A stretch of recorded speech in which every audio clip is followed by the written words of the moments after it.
Gracias por continuar en Foco Político con Carlos del Pozo a través de ATV, Canal 35. De repente República Dominicana ha sido impactada, ha sido sorprendida por varios hechos de violencia que no son cotidianos, que no son comunes. Y hace unos años, pues uno esto lo veía en Estados Unidos, veía noticias en Europa de casos con ciertos niveles de horripilancia, pero hemos tenido ya a lo largo de unas semanas casos muy extremos. Y quiero esta tarde pues poder conversar con un profesional de la conducta que también es catedrático universitario. Estamos aquí con don Noel de la Rosa.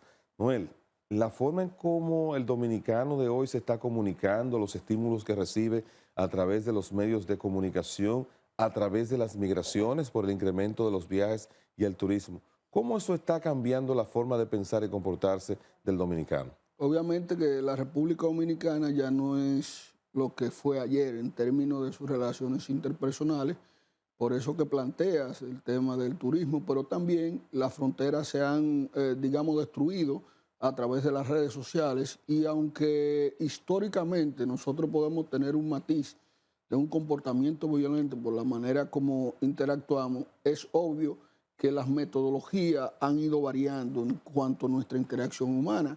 Es por eso que en los últimos tiempos la sociedad dominicana se ha escandalizado por los actos de violencia que no estaban tipificados, no eran parte del estándar de la República Dominicana. Entonces la gente, cada vez que ocurren eventos como estos, recordemos el caso de Marilyn en aquella ocasión Sí.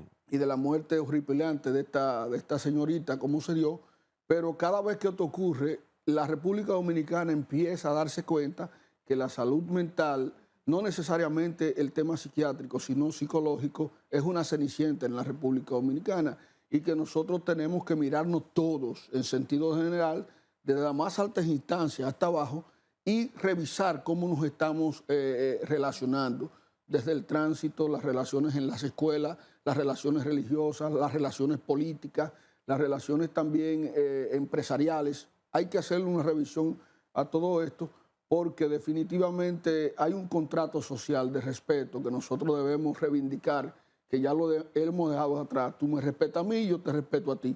Pero eso tiene que ver mucho con el tema de la educación. Nosotros estamos subestimando el impacto que tiene la educación en la paz, en la interacción humana y por consiguiente el resultado lo estamos teniendo con esto que hoy estamos experimentando. Tú como profesional de la conducta, entonces, pudieras decirnos cuál sería el punto de partida. ¿Qué revisamos? Sí. La forma de la educación en las escuelas, la forma de la estructuración de las familias en el hogar en Sí. República Dominicana. ¿Cuál sería el punto de partida? Primero, el liderazgo de la nación. El liderazgo de la nación que está representado en los sectores políticos, en los sectores económicos, sectores religiosos y el sector educativo también. Pero sobre todo, el que tiene el poder supremo del Estado, que son los políticos.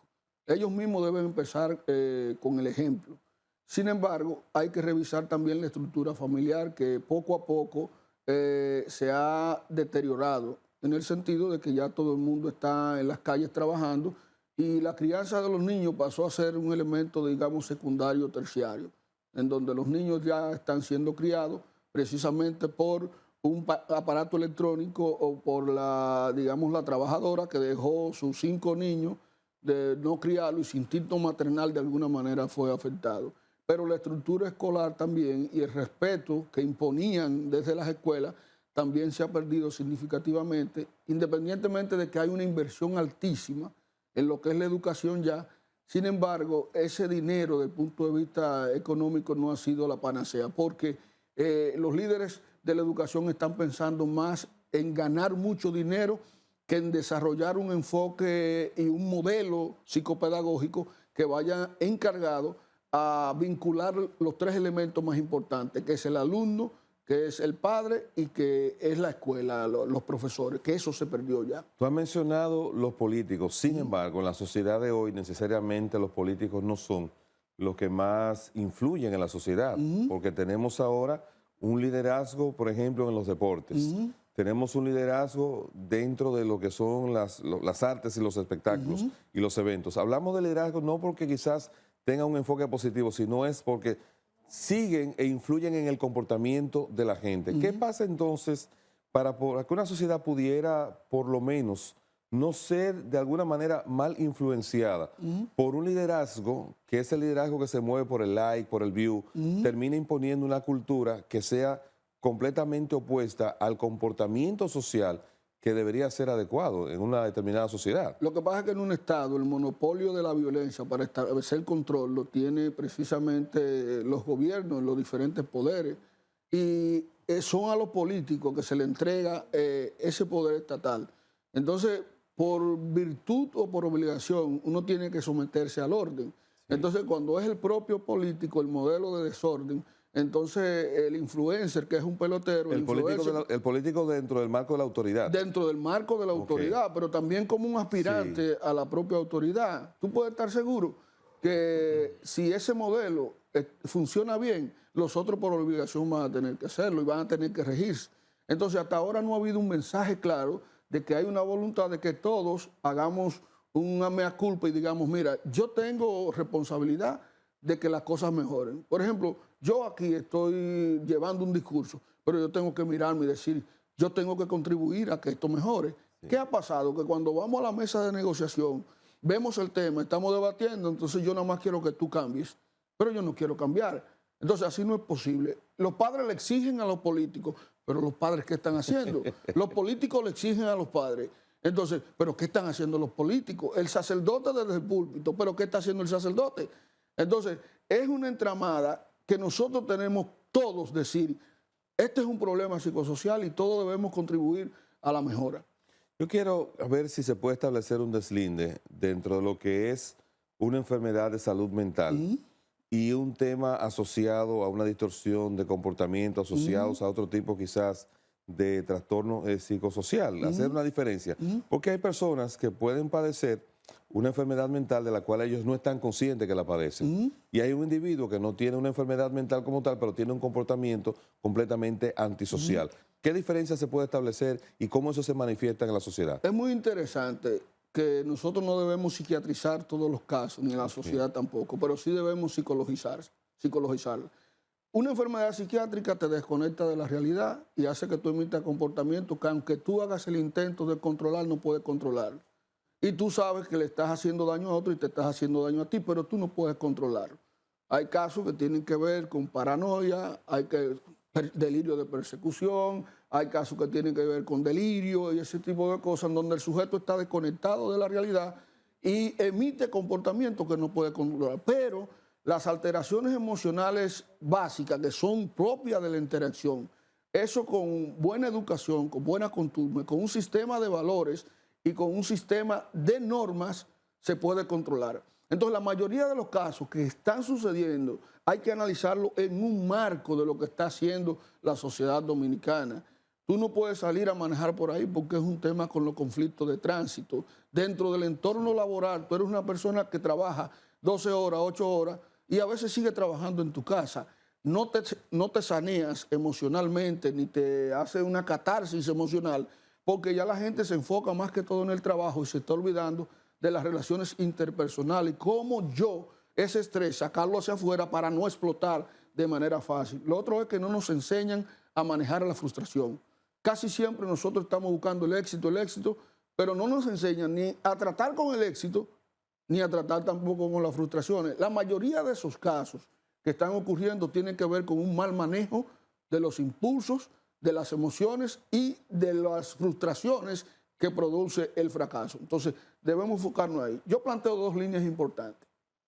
Preventivamente, desde las escuelas tenemos que meter equipos de psicólogos, capacitar mejor a los propios profesores para que entiendan a los niños emocionalmente y desde las organizaciones de manera reactiva. Hay que crear las condiciones laborales para que el empleado tenga calidad de vida laboral también, que aquí eso no se está trabajando.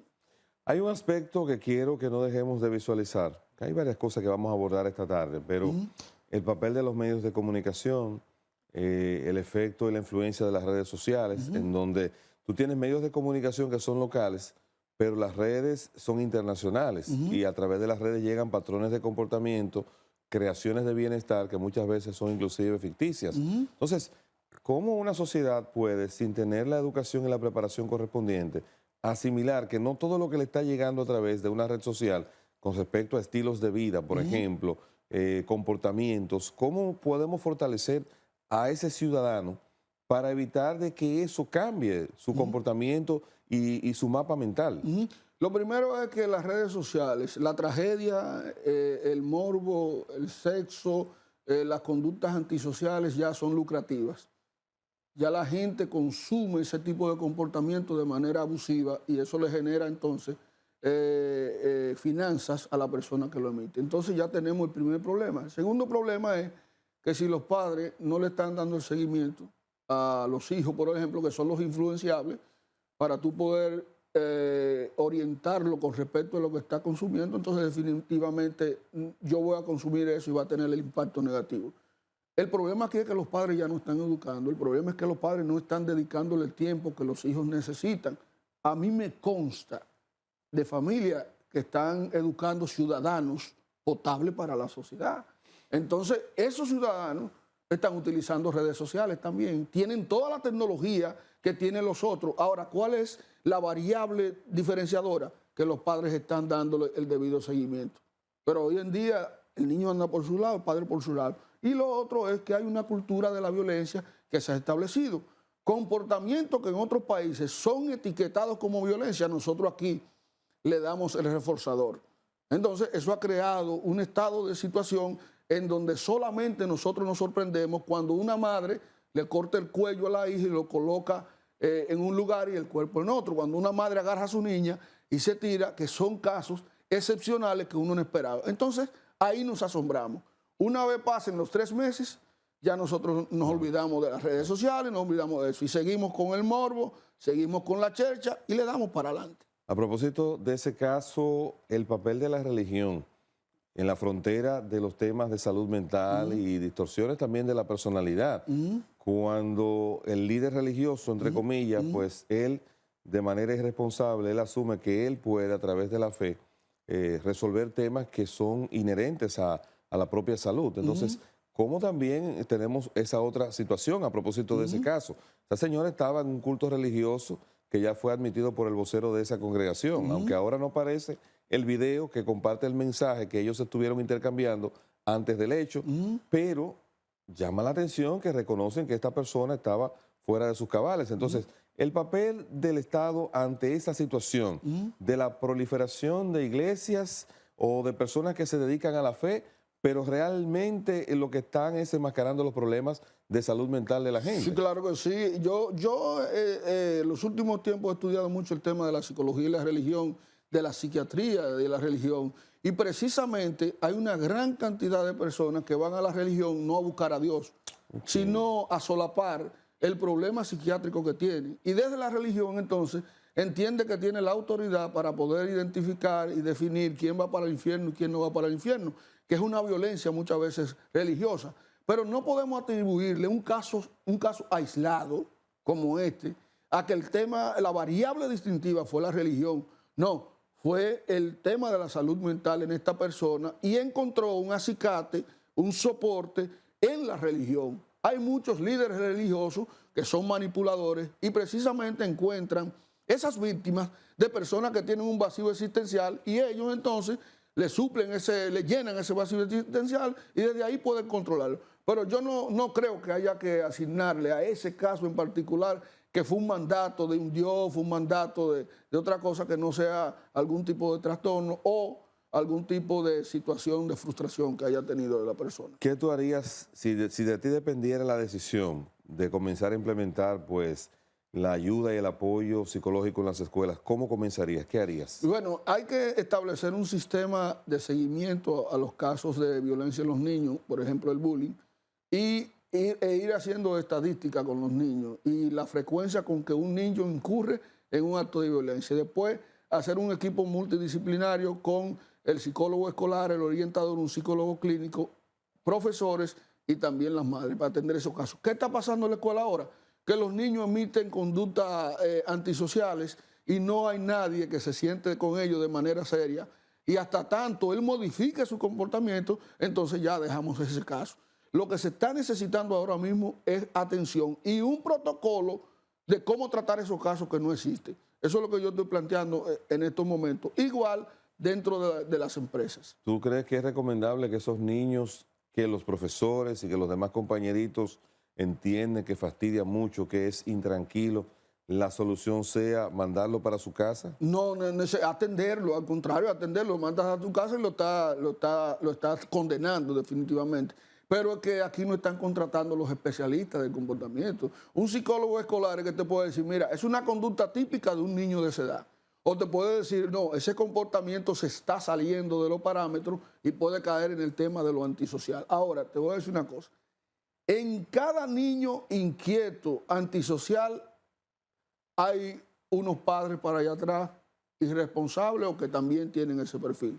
El niño en la escuela es el reflejo del padre. En la casa. En la casa. Entonces hay que involucrar a los padres en ese proceso. El abuso infantil, abuso sexual, psicológico, físico, ¿se refleja y se manifiesta de alguna manera en el comportamiento del niño en la escuela? Naturalmente, pero la gente, como ya la gente, es como el perfume. El perfume tú te lo pones, otro lo percibe, pero tú no, porque ya hay tolerancia a tu olfato.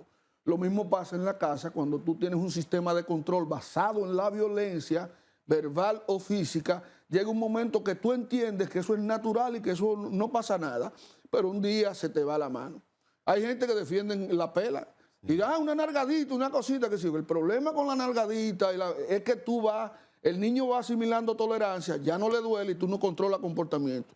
Tú tienes que aumentar la intensidad y un día aumenta la intensidad y le lleva 5 dientes, como pasó recientemente. Recientemente un caso. O le corta el pelo hasta llegar al cráneo, recientemente, por una falta de control de la ira. La gente hoy en día, señores, no sabe qué hacer ni con el miedo, ni con la ira, ni con la tristeza, ni con la aversión, que son emociones que te pueden llevar al tema de la violencia. Bueno, tenemos que hacer nuestro próximo contacto de publicidad. Ya regresaremos ampliando este tema tan interesante, la violencia en República Dominicana, con un profesional de la salud mental, de la conducta y sobre todo catedrático universitario, amigo nuestro, don Noel de la Rosa. Así que no se nos vayan.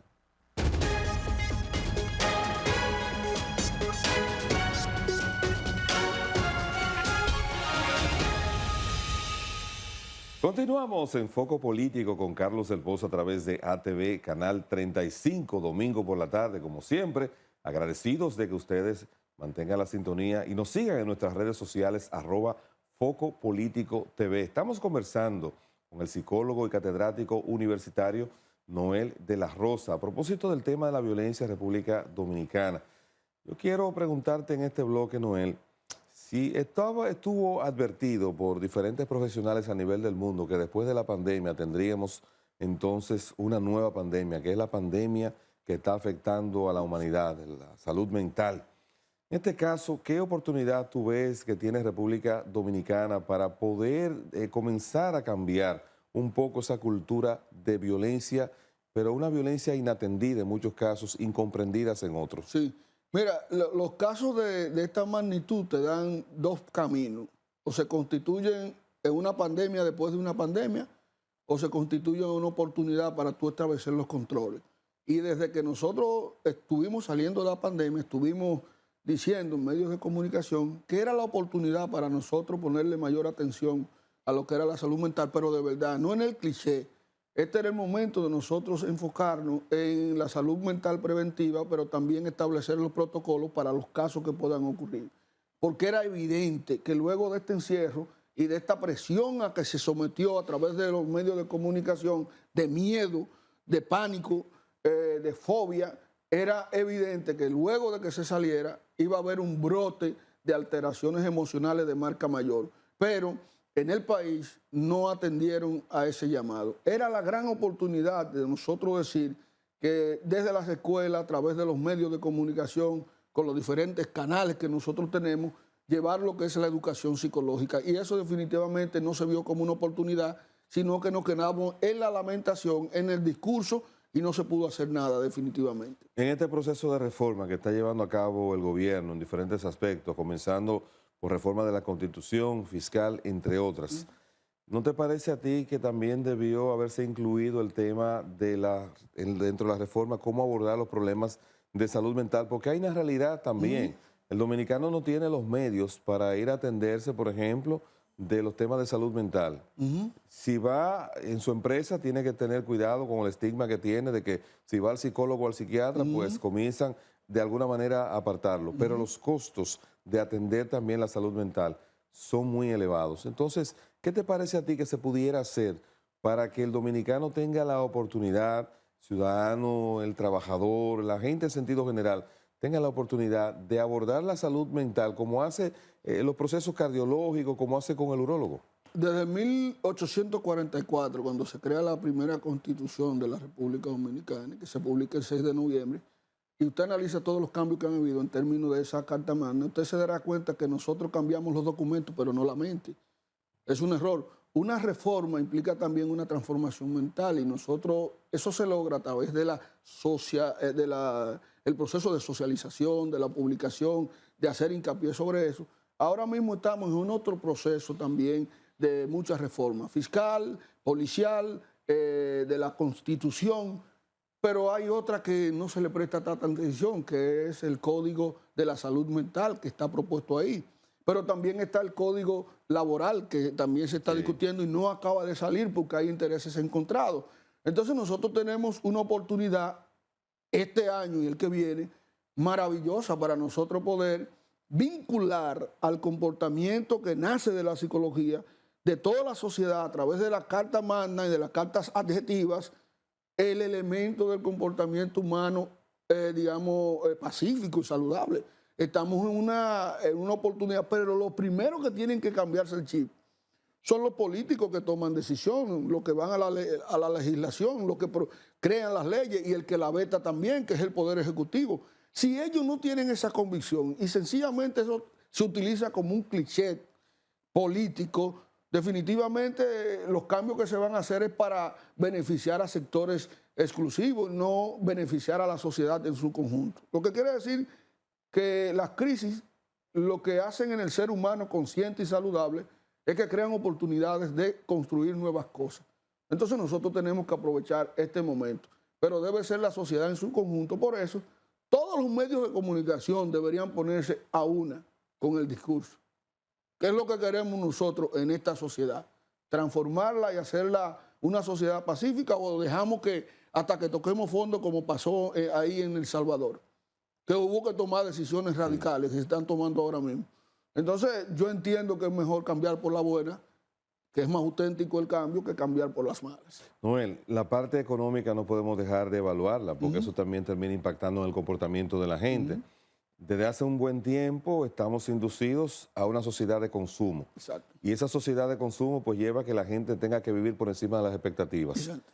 ¿Duele realmente que la gente exponga su verdad o la gente se siente cómodo, conforme y acomodado a construir un personaje que realmente no puede sustentar? ¿Duele la verdad? Esa es la vida social y en una época de posmodernidad la gente se ha conformado más por lo que siente en el momento que por lo que puede construir a través de una realidad que es una oferta de futuro que tú puedes tener. Entonces la gente lamentablemente hoy, las redes sociales han maximizado eso y tú te sientes conforme con la dopamina que produce en el momento, con el video que ves y ese tipo de cosas, y promueves una vida que está por encima de lo que tú realmente eres, porque eso vende. La gente no te trata a ti por la esencia, la gente te trata a ti por tu apariencia. Ahora, la esencia es importante entonces para que ese trato se mantenga en el tiempo, porque la apariencia definitivamente no se mantiene. Entonces, cada hombre es una construcción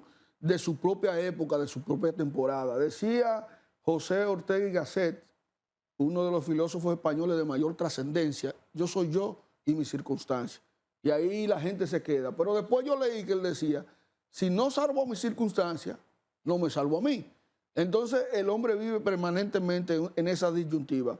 En un mundo que le exige tener una herramienta de conducta, una serie de conductas, y lo que él tiene realmente. ¿Qué tiene que hacer entonces? Fingir, porque tiene que complacer el mundo, lamentablemente. En un mundo de mercado donde el hombre es un producto, donde tu intimidad se ha convertido precisamente en un producto, entonces tú la vendes como más te beneficia. Inclusive nosotros ya como reclutadores en una empresa en búsqueda de talento, con la inteligencia artificial ya nosotros entramos tus datos y le preguntamos a la inteligencia, dime del Pozo, dame el perfil de él, a ver si lo puedo contratar, y te sale entonces lo que tú produces en tus redes sociales. Ya. Si tú lo único que estás es bebiendo cerveza, o lo único que tú estás es besándote con hombres, andando con una rabandola, lo que sea, ¿qué va a traer la inteligencia artificial? Esa es la imagen que tú estás creando. Entonces, fingir es una necesidad social.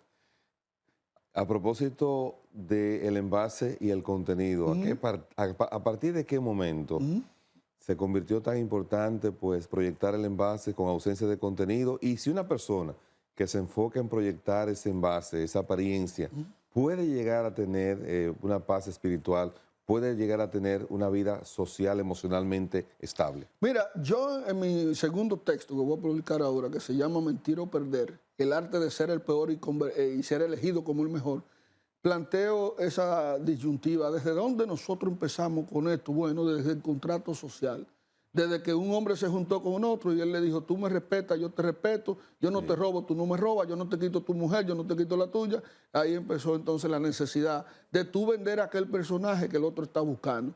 Obviamente, eso te puede crear una disforia, te puede crear una disonancia cognitiva que te dañe tu paz espiritual.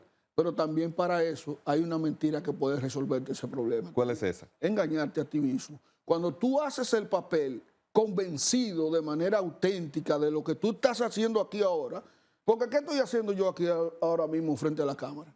Un papel, pero me lo creo, porque ese es el papel que se necesita. Cuando soy padre, hago el papel de padre y me lo creo, y eso me da entonces paz espiritual, porque no te engañes. Nosotros vivimos engañándonos para ser felices. El foco político se va a colocar ahora en un aspecto importante. ¿Qué puede producir a través de los medios de comunicación, qué puede producir a través de las redes sociales? Personas con trastornos de conducta, personas con problemas de salud mental, haciendo comunicación, que la gente lo asimile, que ese es un comportamiento que le gusta, que es ideal, que es adecuado, pero son personas que tienen problemas. Tú como profesional de la conducta, no entrando en detalles, pero te ha tocado identificar patrones que indica que te puede hacer saber a ti que estás frente a una persona que no está mentalmente adecuado. Yo dedico diariamente entre 2 horas y 2 y media solamente viendo redes sociales y viendo personajes e identificando precisamente esas categorías de trastornos, que personas que ganan millones de pesos haciendo uso de su trastorno mental. Y aquí hay una gran cantidad. Las redes sociales, ahora mismo el liderazgo comunicacional está sobre la base de los influencers. Y la mayoría de ellos tienen un alto nivel de desorden psicológico en función de lo que ellos presentan ahí, porque yo no le he hecho ninguna prueba ni nada. Es una inferencia. Ahora, es una inferencia en lo que tú ves, ¿no? Riesgosa de lo que uno está viendo. O sea, yo quisiera ser muy influyente para que mi discurso de educación llegue, pero mi mente no me permite hacer esa cosa que yo hago. Por respeto a ti mismo. Bueno, por mi esquema mental, que tiene que ver con el sistema de valores que yo he construido y el perfil de personalidad que mi historia ha hecho de mí. ¿Eres partidario de que se regulen o se establezcan restricciones de acceso a celulares en nuestros niños? Claro que sí, pero vuelvo y te repito, a mí no me preocupa que los niños tengan celulares. Okay. A mí me preocupa que no tengan padres presentes. ¿Sí? El problema que nosotros estamos teniendo ahora es que de los padres ausentes. Yo a los niños les compraría toda la tecnología que haya que comprarle. Pero ¿eso qué va a implicar? Mayor nivel de supervisión. Tú tienes que estar ahí dando seguimiento. Oye, es malo, pero las niñas mías, los textos que compran ahora mismo a través de Amazon, lo compran por lo que están viendo en las redes sociales que ellas usan, los programas el contenido que ellos usan. Entonces, yo estoy sacando un beneficio ahí. Sí, están viendo porque tú puedes ver en el histórico de lo que tus hijos hacen, tú puedes ver por dónde andan ellos. De hecho, la mejor manera de tú ver por dónde ellos andan es cuando tú le das la libertad de usar eso, pero con supervisión. Y tú dices, no, esta persona no merece libertad. Y tú le vas reduciendo la libertad en función de cómo la usan esa libertad. El foco político se va entonces a una pregunta para ya cerrar esta interesante conversación. La clase política que tenemos en República Dominicana, la que gobierna hoy, la que está en la oposición, que también es parte del co-gobierno. ¿Tú entiendes que psicológicamente están preparados para entender la realidad que vive el mundo de hoy y específicamente la que vive República Dominicana? Un 20%. ¿Un 20%? Sí, sí. Yo creo que el presidente Luis Abinader tiene un buen perfil. Esa es mi percepción. Es un hombre ecuánime, un hombre sosegado, un hombre... Y que le veo buenas intenciones porque está invirtiendo en el tema de la educación superior. Y lo digo porque yo manejo una estructura. Sí. Entonces, ahora, Del Pozo, si tu equipo no es bueno y si tu equipo no te está siguiendo por donde es difícil para un presidente. Del Pozo, cuando aquí viene la gente tuya es decirte, oye, ¿cómo mejoramos mejor esa cámara? Y a lo que viene y te dice, consígueme un empleito, ¿cuándo que van a pagar? ¿Qué es lo que? Auméntame aquí. Tú no tienes un equipo que te va a responder como tú quieres. ¿Cómo mejoramos, Del Pozo? Mira, arréglate aquí, ponte aquí. Tu programa es bueno, es por ese equipo. Así es. Entonces yo creo que hasta ahora se ha cualquierizado la política. Ya todo el mundo quiere ser político, farandulero, narcotraficante, banquero, que no tienen una formación para entender el mundo. ¿Alguna entidad gubernamental te ha solicitado alguna asesoría, consulta sobre los temas que manejas? Yo trabajo para la Universidad Autónoma de Santo Domingo y dirijo ahí la Dirección General de Planificación y Desarrollo. Desde ahí se pueden hacer grandes cambios. Pero ¿te han consultado desde el gobierno, alguna entidad? ¿Te han yo me reúno con... ¿El Congreso? Yo no, el Congreso ni el gobierno ni nada de eso, porque nosotros, te doy el dato, Sí. Había un equipo que preparó un plan que se podía insertar en la seguridad, en la reforma de la seguridad ciudadana. Sí, sí. Le hicimos una propuesta, pero eso quedó... Se quedó en el aire. Sí, porque los intereses vienen. Si ven que tú no eres político, no eres de este sector, por eso yo digo que no tan... porque deberían enfocarse el proyecto y el perfil del sujeto. ¿Me va a resolver el problema? Sí. Debe haber una cuota en la política para la calidad y otra cuota para quien te ayuda a llegar al poder. Pero hasta este momento eso murió en el intento. No se cuajó esa propuesta. O sea, que no se consultan a los profesionales de las áreas a la hora que se va a emprender nuevos proyectos. No, porque se mira a lo político primero y no se mira el perfil profesional que se necesita. Bueno, Noel de la Rosa, muchas gracias por esta conversación en Foco Político. Un placer, muy buena entrevista, te felicito. Gracias, gracias. Sí.